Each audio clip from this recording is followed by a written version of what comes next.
My name is Evelyn Ross.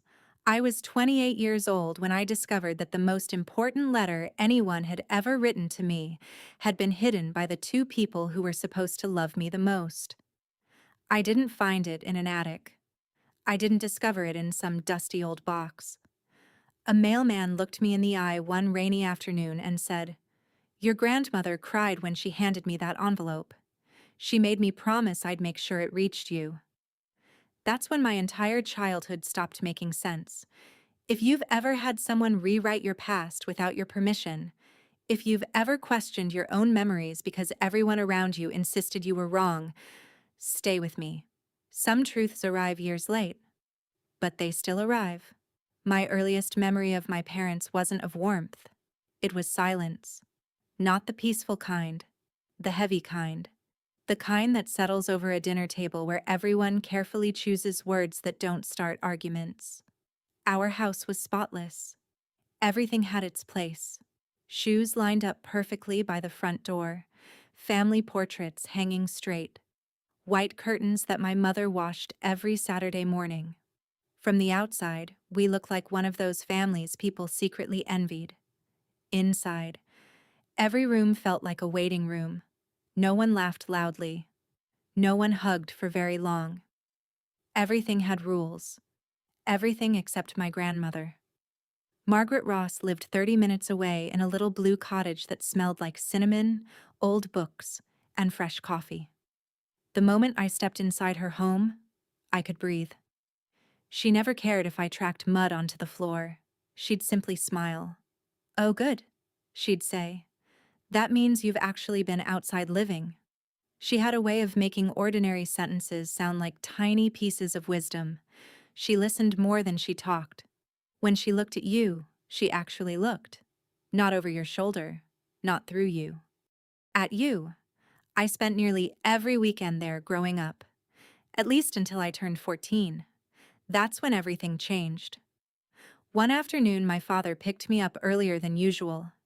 His jaw was tight the entire drive. He didn't even turn on the radio. When we reached home, he parked the car but didn't unlock the doors. "You won't be seeing Grandma for a while." I laughed because I thought he was joking. "What? You heard me." "Why?" My mother answered from the passenger seat. "Adult matters." "I don't understand." "You don't have to." That was it. No explanation, no discussion. The visits stopped overnight. Whenever I asked, the answer never changed. She needs space. She's confused. She's been saying strange things. Eventually, they added something else. She's becoming forgetful. Then, she's not well. As a teenager, I believed them. Not completely, but enough. Every birthday, I expected Grandma to call. Sometimes she did. Sometimes she didn't. When she did, the conversations were strangely short. "Evelyn? Grandma?" "Oh, sweetheart." There would be silence. Then she'd whisper, "I miss you. I miss you too. I've written you." "What?" "Nothing." The line would suddenly go dead. Or my father would appear in the kitchen saying, "Time's up." He'd gently, but firmly, take the phone from my hand. I assumed the connection had failed. Years later, I realized something else. Our house had cordless phones. He wasn't ending the call because of bad reception. He was ending it because he didn't want us talking.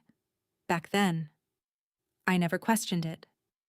Children normalize what they grow up around. By 16, I'd stopped asking. By 18, I'd moved away for college. Distance made everything easier. Or so I thought. Whenever holidays came around, I'd ask if Grandma would join us. My mother's smile always looked rehearsed. "She's tired." Or, "She declined." Or, "She's traveling." At some point, I stopped asking because every answer sounded identical, like someone reading from the same script. Then, during my final year of university, my father knocked on my apartment door. He'd driven 3 hours without warning. "Grandma passed away last night." Just like that. No preamble, no softness, nothing. I remember staring at him, waiting for more words. None came. When's the funeral? It already happened. I blinked. What? Private ceremony. You buried her already? It was her wish. Something inside me cracked. Her wish? Yes. I wasn't even told she died. His expression never changed. We didn't want you distracted during finals. I don't remember yelling. I only remember my throat hurting afterward. I remember asking the same question over and over. Why wasn't I there? Neither parent ever gave a real answer, only different versions of, it was for the best.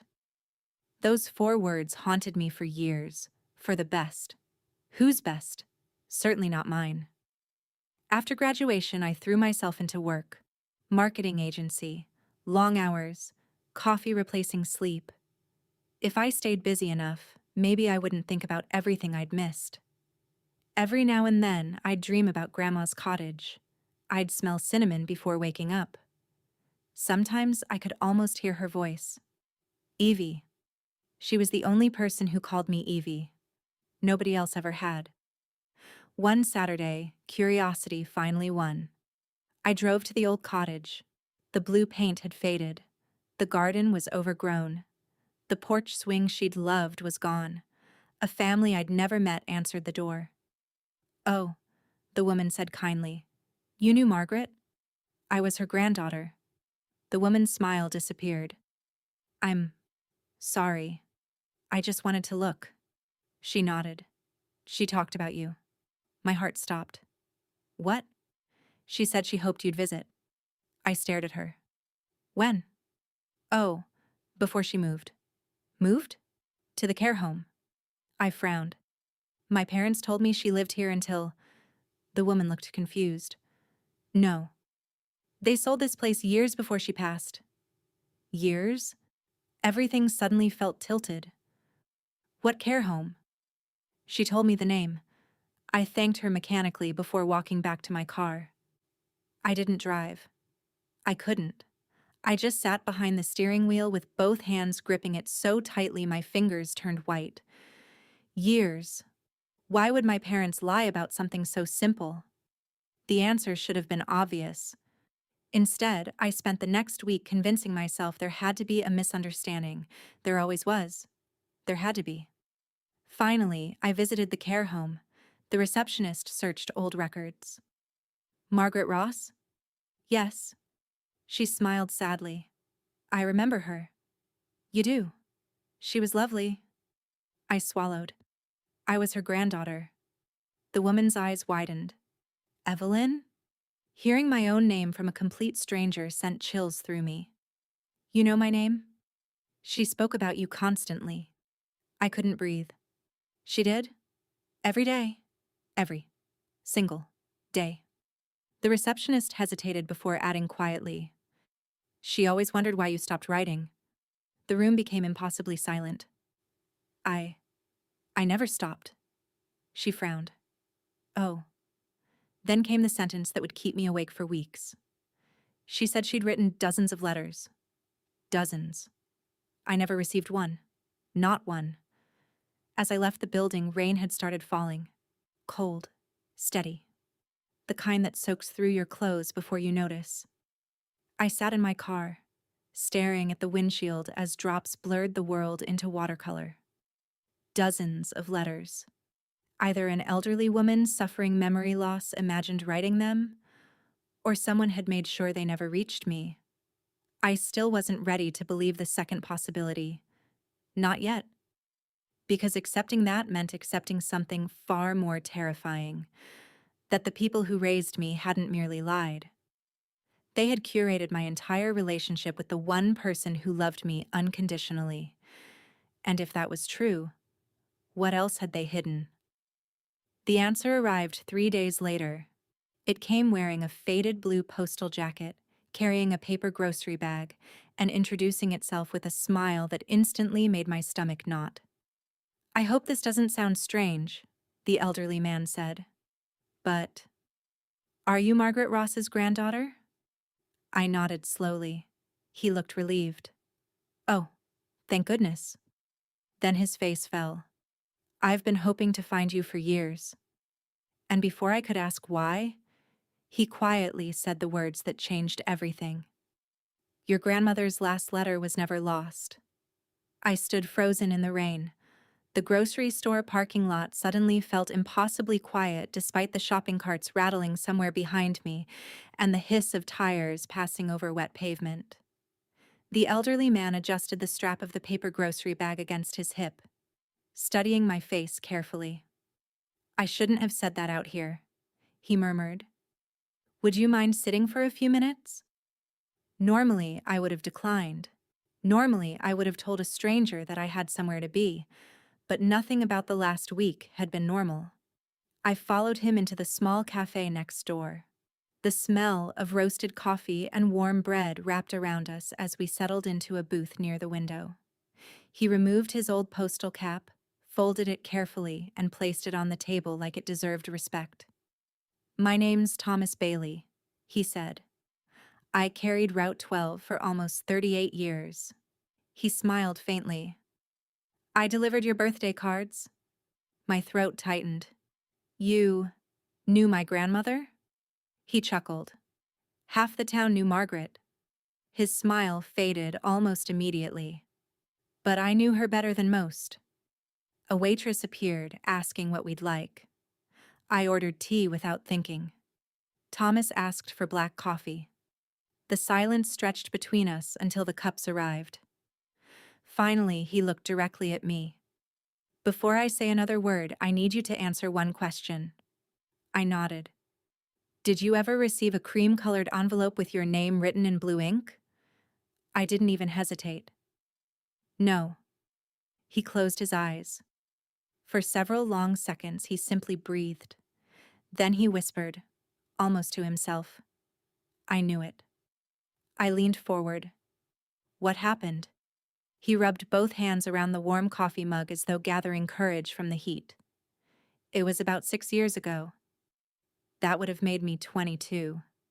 Fresh out of college. Just starting my first job.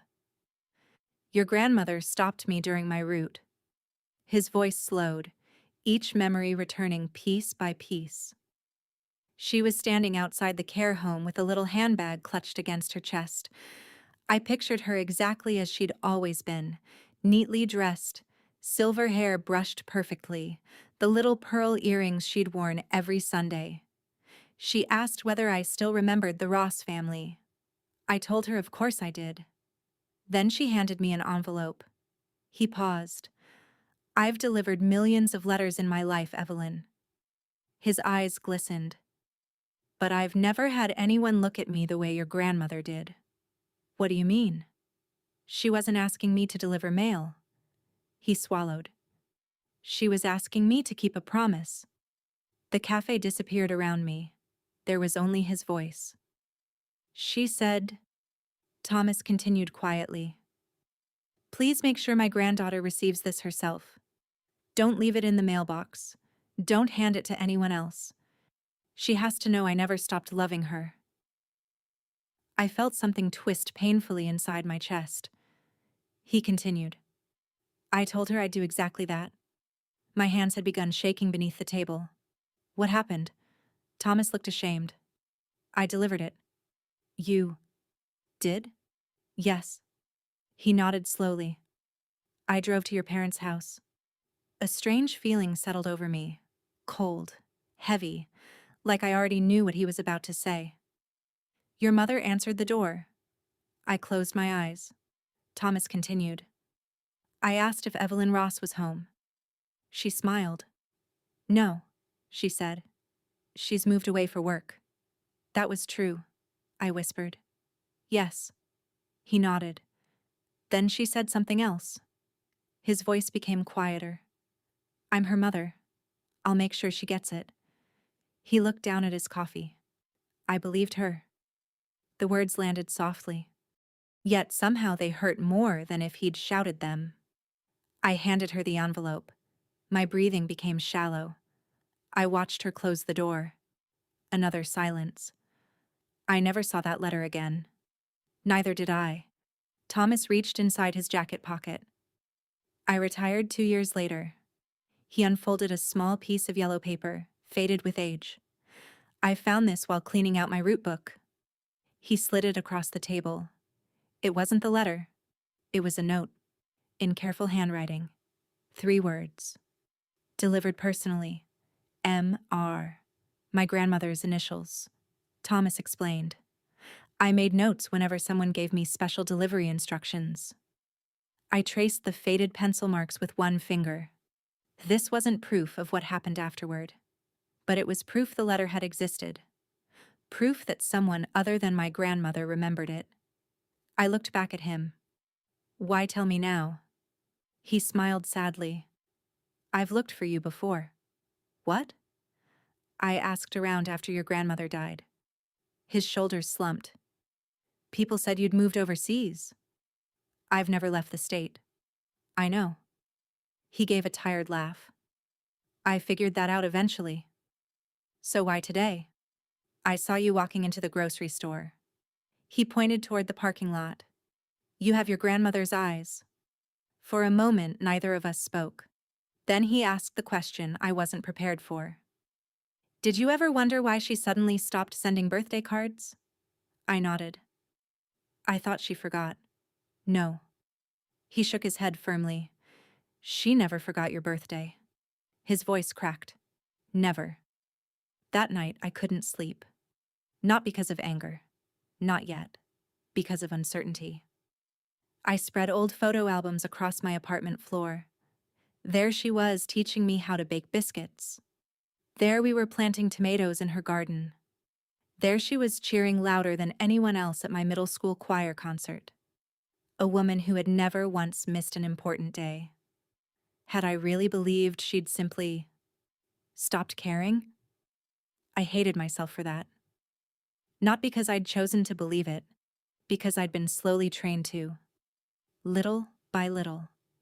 Year after year. Always with reasonable explanations. She's busy. She's tired. She's confused. She forgot. Looking back, each lie had been small. Together, they had built an entirely different reality. Around 2 a.m, I found myself digging through a storage box filled with childhood keepsakes, report cards, art projects, old birthday cards. Then I noticed something strange. Every birthday card from Grandma ended abruptly after my 13th birthday. Nothing after that. At first glance, it supported my parents' story. Until I noticed the gap. Not just birthday cards, Christmas cards, graduation cards, everything. A woman who had written me constantly had supposedly stopped all correspondence overnight. It wasn't believable anymore. Not after Thomas. The next morning, I called my mother. She answered on the 3rd ring. Evelyn. Her voice sounded perfectly normal. Too normal. Mom. Everything all right? I took a breath. I met Thomas Bailey yesterday. Silence. Tiny. Barely noticeable, but it was there. The mailman? Yes. I haven't heard that name in years. He remembers Grandma. Another pause. That's nice. He remembers delivering her last letter. This silence lasted much longer. When she finally spoke, her voice had changed. Softer. Measured. What letter? I almost laughed. Not because it was funny, because the question sounded rehearsed. The one Grandma asked him to deliver directly to me. I don't know anything about that. He says he handed it to you. No? You never received anything? No. Her answers came too quickly, almost before I finished speaking, like she'd anticipated every question years ago. I closed my eyes. Mom. Yes? Look at me. What? Imagine we're sitting across from each other. She said nothing. Now tell me you never took a letter addressed to me. When she answered, something was missing. Not certainty. Emotion. I don't remember any letter. There it was. Not denial. Revision. I don't remember. Different words, different meaning. I have to go, she said abruptly. We'll talk another time. The call ended. I stared at my phone. Not once had she asked what the letter supposedly said. Not once had she sounded surprised, only cautious, as though she were measuring every word. That weekend I drove to my parents' house. The familiar white curtains still hung perfectly straight. The hedges remained trimmed with mathematical precision. Nothing had changed. Except me. My father answered the door. "Evelyn, I need to ask you something." His expression hardened almost imperceptibly. "What is it? Did Grandma ever write me after I turned 14? No. So she never sent letters? No. A retired mailman remembers delivering one. He folded his arms. He's mistaken. He kept notes. He was old. So was Grandma." His jaw tightened. "This conversation is over." "No." I stepped inside before he could stop me. "It's actually just beginning." The living room smelled exactly as it had throughout my childhood. Furniture polish, lavender, and silence. My mother appeared from the kitchen. She looked from me to Dad and immediately understood why I was there. "You shouldn't have come without calling. I shouldn't have had to learn about Grandma's last letter from someone else." Nobody spoke. I looked at both of them. "I have one question." My voice trembled despite every effort to steady it. "Did either of you hide letters she wrote to me?" My father answered first. "No." My mother looked at the floor. She didn't say anything. "Mom?" Still nothing. "Please." Finally, she whispered, "It wasn't that simple." My father snapped around. "Linda." She flinched.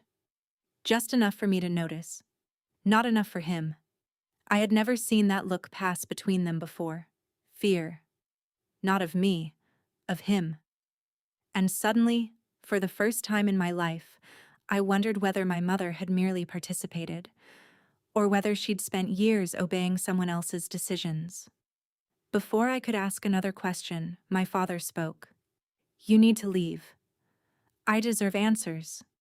You deserve peace." His voice had become strangely cold. "Digging into old wounds won't help anyone." "Old wounds?" I laughed bitterly. I didn't even know I'd been wounded. He opened the front door. "Go home."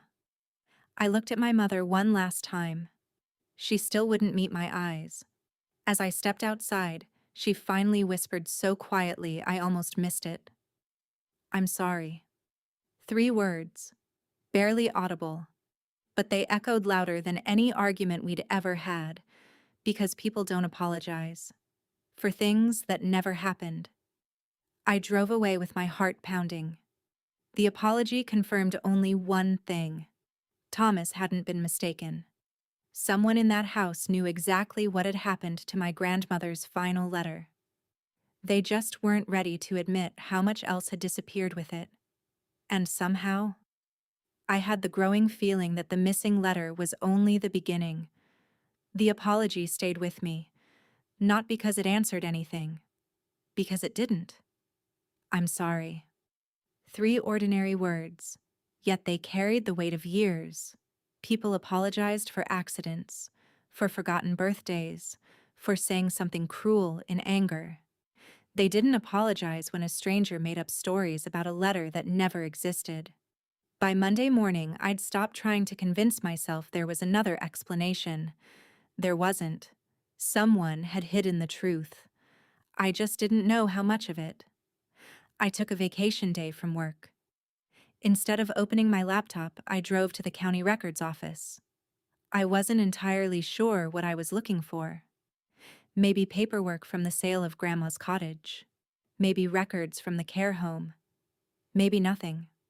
The building smelled faintly of old paper and polished wood, the kind of place where time seemed to move more slowly. A clerk helped me locate the property records. "The blue cottage on Willow Lane?" she asked. "Yes." She disappeared into a back room and returned with a thick folder. I thanked her and settled at one of the reading tables. The first few pages were exactly what I expected. Tax records, ownership history, transfer documents. Then something caught my attention. The cottage hadn't been sold after Grandma entered the care home. It had been sold almost 8 months before. The seller wasn't listed as Margaret Ross. It was listed under a power of attorney, my father's name. I stared at the signature. Daniel Ross. My father had legally handled the sale. I remembered standing in that very kitchen with Grandma years earlier while she rolled pie dough across the counter. "This house is yours one day," she'd told me with a smile. "Not because it's valuable, because memories deserve a home." At the time, I'd laughed. I thought she was speaking poetically. Now I wondered whether she'd been speaking literally. That afternoon, I returned to the care home. The receptionist recognized me immediately. "I was hoping you'd come back." "I have a few more questions." She nodded sympathetically. "I'll answer what I can." Most resident records were confidential, and many had already been archived. She couldn't hand me personal files, but she could tell me general information. "Did my grandmother receive visitors?" "Oh, yes." "My parents?" "Frequently." "And me?" The answer came with visible hesitation. "No." A familiar ache settled into my chest. I wanted to visit. She reached across the counter, placing her hand gently over mine. "I believe you." That simple sentence nearly broke me, because for years I'd needed someone, anyone, to say those words. "I believe you." She thought for a moment. There was someone else. "Who?" "A volunteer. He used to help residents write letters." My pulse quickened. "Do you know his name?" She smiled. "Mr. Henderson. He still volunteers on Thursdays." It was Thursday. Mr. Henderson was organizing books in a small library near the recreation room. He looked to be in his 70s, wearing suspenders and thick reading glasses. When I introduced myself, he frowned thoughtfully. "Evelyn Ross." Then recognition spread across his face. "Oh." He removed his glasses. "Margaret's granddaughter." "You remember her?" "I remember everyone who loved someone enough to keep writing." I sat across from him. "I've learned she wrote letters to me." He nodded slowly. "Many." "Did you help her?" "Sometimes." He folded his hands together. "Her arthritis became painful near the end. So I'd write while she dictated." I could hardly speak. "What did she say?" He smiled sadly. "I couldn't possibly remember every letter." "Anything." He looked toward the window, thinking. "She always started the same way." He closed his eyes. "My dearest Evie." The nickname struck me harder than I expected. No one had called me that in years. "If you're reading this," he continued softly, "it means one more letter found its way to you." Found its way. Not arrived. Found its way. As though even she suspected they might not. I asked once why she wrote so many. He looked back at me. She said. His voice grew quiet. "Because eventually the truth gets tired of waiting." I swallowed hard. "What truth?" "I never asked." He smiled apologetically. "I believed family matters belonged to families." "So she never explained?" "Only once." He hesitated. It sounded like she regretted something. "What?" "She said she'd waited too long to stand up to people she loved." A chill ran through me. Stand up to whom? Before leaving, Mr. Henderson walked to one of the library shelves. "I don't know if this will help." He pulled out a slim notebook. Residents sometimes practiced signatures or wrote drafts before sending letters. The notebook wasn't official property. It had been forgotten years earlier. Several pages were blank. Others contained shopping lists, poems, half-finished crossword puzzles. Near the middle, I recognized Grandma's handwriting instantly. Small, elegant, careful. Most of the ink had faded. Many sentences were crossed out. Then I found a page that hadn't been finished. It wasn't a complete letter, only fragments. My dearest Evie, there are things I should have told you before. None of this was your fault. I hoped your parents would understand. If this reaches you. The sentence ended there. Nothing more. I traced the familiar handwriting with trembling fingertips. It wasn't enough to answer my questions, but it told me something important. Grandma hadn't written because she was lonely. She'd written because she was trying to tell me something she believed I deserved to know. That evening, I spread everything across my dining table. Copies of property records, notes from Thomas, the notebook page, a timeline. At first, the events seemed unrelated. Then patterns emerged. The visits stopped. The letters disappeared. The cottage was sold. The funeral happened without me. Every path led back to one place. My parents. I wanted to confront them again. Instead, I called my mother. She answered almost immediately. Evelyn? I found out Dad had power of attorney. Silence. I also met someone who helped Grandma write letters. Still silence. Finally, she asked, almost in a whisper, "What did he tell you?" That she never stopped trying to reach me. A soft sound came through the phone, not words. A quiet sob. "Mom? I never imagined," her voice broke, "that you'd spend all these years thinking she abandoned you." The sentence stunned me. She hadn't denied it. She hadn't defended herself. She sounded heartbroken. "Then why?" I asked.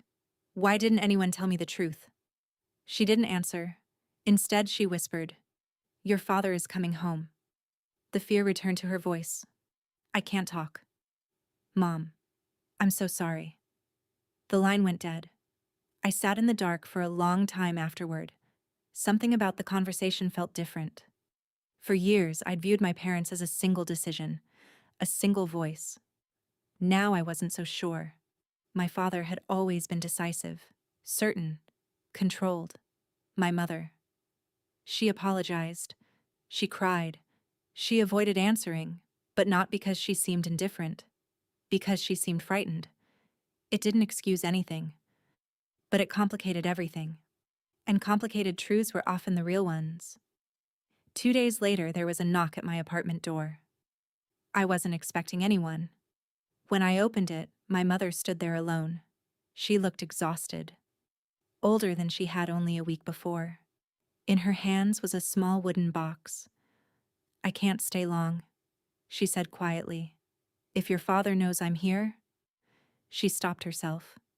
Then she held out the box. "I should have given you this years ago." I looked down at it. The brass latch had darkened with age. "What is it?" She met my eyes for only a second. "Something your grandmother asked me to protect." My heart began to pound. "I thought I was protecting everyone." Her voice cracked. "I think I was only protecting a lie." Before I could ask another question, she pressed the box into my hands. Then she turned and walked away. I stood in my doorway watching her disappear down the hallway. The box felt surprisingly heavy, not because of its weight, because of what it might finally contain. I carried it inside, locked the door behind me, and placed it gently on the kitchen table. For several long moments, I simply stared at the worn brass clasp. Whatever waited inside had been hidden for years, and somehow I knew that once I opened it, there would be no returning to the version of my family I'd spent 28 years believing was true. I didn't open the box immediately. I made myself a cup of tea I never drank. I walked from one end of my apartment to the other. I checked that my front door was locked twice. Part of me was terrified that whatever waited inside would somehow be less painful than not knowing, because uncertainty still leaves room for hope. The truth doesn't. I finally sat at my kitchen table and rested both hands on the worn wooden lid. The brass latch clicked open with almost no resistance. Inside was a bundle of cream-colored envelopes tied together with a faded blue ribbon. My name was written across every one of them. Not Ms. Ross. Not Evelyn. Just My dearest Evie. My vision blurred so quickly that I had to blink several times before I could read anything. There weren't dozens. There were 23. 23 letters. 23 chances for my grandmother to tell me she loved me. 23 chances someone had decided I didn't deserve. Beneath them rested a small leather journal and one final envelope. Unlike the others, it carried a note in the corner. To be opened only after all the others. I smiled through tears. Still giving instructions, I whispered. It sounded exactly like something Grandma would do. I spent the next several hours reading, not rushing. One letter at a time. The earliest ones were ordinary. She told me about flowers she'd planted, a robin that insisted on stealing berries from her garden, books she'd finished. How proud she was that I'd started college.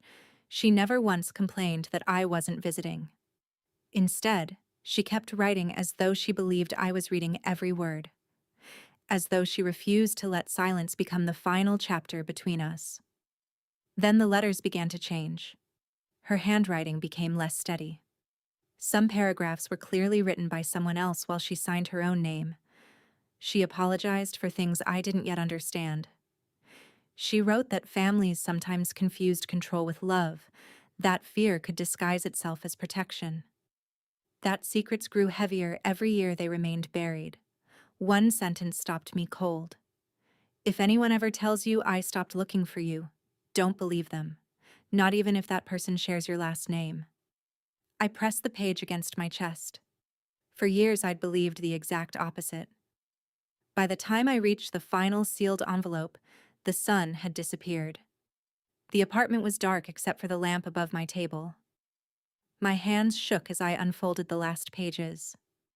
My dearest Evie, if you are reading this, then the truth has finally outrun the people who tried to keep ahead of it. First, know this. There was never a day, not one, when I stopped loving you. Children often believe silence means they were forgotten. Sometimes silence is built for them by adults who believe they know better. Your father was not born a cruel man, he became a frightened one. Fear has a way of convincing people that control is kindness. It rarely is. Years ago, after your grandfather died, I decided to change my will. Not because I wished to punish anyone, because I wished to free everyone. The cottage meant something different to each of us. To your father, it represented responsibility. To me, it represented joy. To you, it represented possibility. I wanted it to become yours one day. Not for its value, for the life I hoped you would build inside it. Your father disagreed. He believed sentiment had no place in practical decisions. I hoped time would soften him. Instead, it hardened him. The day he asked me to sign papers allowing him to manage my affairs, I believed he was helping me. Perhaps, in his own mind, he was. But good intentions do not erase harmful choices. If the cottage has already been sold by the time you read this, promise me something. Do not spend your life mourning a building. Homes are never made of wood. They are made of people who make you feel safe. Find those people. Become one of those people. And one more thing. Forgive only if forgiveness brings you peace. Never because someone insists they deserve it. All my love, Grandma. I finished reading sometime after midnight. I wasn't angry. Not in the explosive way I'd imagined. I was grieving. Not only the years I'd lost, the years she'd lost. She had spent the end of her life believing every letter might finally reach me. I had spent those same years believing she'd simply stopped writing. Two people had loved each other. Neither had understood why the other had gone quiet. That realization hurt more than anything else. The next morning, I called my father. I'd like to meet. He was silent for a moment. You found something? Yes. Where? That doesn't matter. Another pause. When? Today. We met in the park where he'd taught me to ride a bicycle when I was 6. Funny how ordinary places become witnesses to extraordinary conversations. He arrived precisely on time. still wearing neatly pressed clothes, still standing perfectly straight. For a long moment, neither of us spoke. Finally, I placed the bundle of letters on the bench between us. His face lost all color. "I see," he said quietly. "You knew they existed." He closed his eyes. "Yes." "Why?" He didn't answer immediately. Instead, he sat down, looking older than I had ever seen him. "I told myself your grandmother was confusing you." "She wasn't. I know that now." "Did you?" I asked. "Or did you always know?" His shoulders sank. "I believed she was trying to undo every decision your mother and I made." "So you undid her instead?" He flinched. It was the first genuine reaction I'd seen from him in years. "I thought distance would make life easier." "For whom?" He looked away. "For everyone." I shook my head slowly. It made life easier only for the people making the decisions. He didn't argue, because he couldn't. "I sold the cottage," he admitted. "I intercepted the letters. I told the care home you were too busy to visit." Every confession landed softly. Not because they lacked weight, because he'd already been carrying them for years. "I convinced myself," he continued, "that eventually you'd stop asking questions." "I did." "I know." His voice broke. "And I told myself that meant I'd done the right thing." I stared at the man I'd spent most of my life trying to impress. He wasn't a monster. He wasn't a villain from a story. He was something far more common. A person who had made one terrible decision, and then spent years making another one to protect the first, until the lie became his entire life. "I can't give you those years back," he whispered. "No." "You probably shouldn't forgive me." "I don't know if I will." He nodded once. "I understand." For the first time in my life, I believed he actually did. A few weeks later, my mother came to my apartment. She carried a cardboard box. Inside were the rest of my grandmother's belongings: photographs, recipes, a knitted blanket that still smelled faintly of lavender, and one framed picture of Grandma and me sitting on the porch swing, both laughing at something neither of us could remember. "I should have stopped it," Mom said. "I was afraid." "I know. I thought keeping peace was the same as doing the right thing." "It isn't." She nodded. "I know that now too." We cried together, not because everything was fixed, because pretending had finally ended. Months later, I used part of my savings to buy a small cottage outside town. It wasn't Grandma's. It didn't need to be. It had a crooked front porch, a tiny garden, too many weeds. When I unlocked the front door for the first time, I stood in the empty living room listening to the silence. It didn't feel lonely. It felt peaceful. There was a difference. I unpacked the letters first. Not my clothes, not my dishes, the letters. I placed them on the mantel where sunlight reached them every afternoon, not hidden, never hidden again. Sometimes I still miss the years we lost. I always will. Some losses don't disappear simply because the truth finally arrives. But truth changes something else. It gives grief a place to rest. People often think justice is watching someone else suffer. Sometimes it is, but sometimes justice is much quieter. Sometimes it's refusing to carry a lie that never belonged to you. Sometimes it's telling the story exactly as it happened. Sometimes it's opening a door that someone else spent years trying to keep closed. Every now and then, I sit on my porch with a cup of coffee and read one of Grandma's letters again. The paper has begun to yellow. The ink is fading. But one sentence still feels as alive as the day she wrote it. "Homes are never made of wood. They are made of people who make you feel safe." For the first time in my life, I finally understood what she meant, and I promised myself that if I ever had children of my own, they would never have to wonder whether love had been hidden from them. They would hear it, they would read it, and if I ever wrote them a letter, I'd make sure they were the ones who opened it. Looking back now, I don't think the greatest loss was the cottage, or even the years I missed with my grandmother. It was believing for so long that I had somehow been forgotten. One hidden letter became 23.